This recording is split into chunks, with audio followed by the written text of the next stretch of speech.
it is written, this is a PV distribution box. So when we open it, we will have the fuses. So basically, sometimes you may find that there may be surges on the panels. So this will be disconnecting that power so that it doesn't affect the rest of the system. Then from there we have the SPDs. These are the surge protective devices. So basically, sometimes we usually have lightning.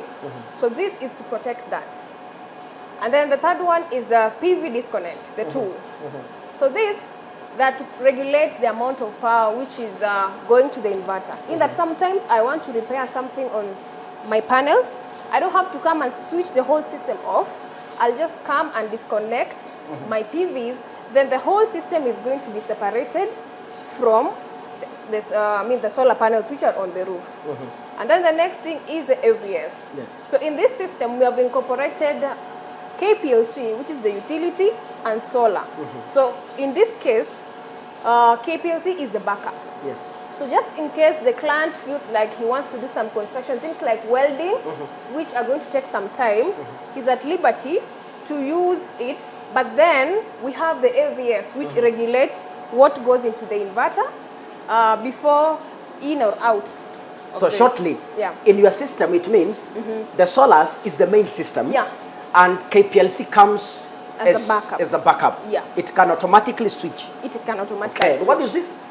So this is the power inverter. So this is the main guy who does all the magic. Basically, if we are well conversant, we know that the inverters basically convert DC from the panels or from the batteries to AC. So basically, all the appliances, most of the appliances that you have in our houses are usually AC. If you are someone who is keen, you will see that it's written AC. So this inverter here will convert AC, which can be used with all the appliances in the compound or in the house. So as you can see, it is written 7.2, which is 7,200 watts, meaning that if I have anything between 0 to 7,200 watts, I'm able to power it comfortably. So let's say I have a water pump of maybe 1,500 watts, like the one that we have at our client's place. He will be able to use it without being afraid that the inverter can be burnt. I can see GPRS. I understand GPRS remotely monitors something. So are you telling us you monitoring this system from another location? So basically, and what is the importance of that? So that is a very good question. We have the GPRS here. So this is to help us, the installers, the client. So just in case, like our client who is in the diaspora, he would want to see how the system is operating, and in case there's any problem with it, he's able to assess it very faster, even before we know it. And for this, it's also help us to monitor on how the system is performing.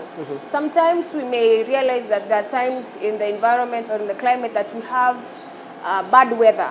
So we are able to check if the bad weather is affecting our system too, or it's just performing the way it's supposed to be. So generally, we advise our clients, both even in the locality or in the diaspora, that we need to have this, because sometimes the inverter usually have some problems. So the GPRS also does what? It monitors what happens in the inverter, meaning that we are able to know in case someone did something that is not right, in case someone changed the settings from this inverter, in case someone interfered with anything from this system. So it also helps us in terms, the technicians, in terms of troubleshooting the system, if you want to know where the problem is.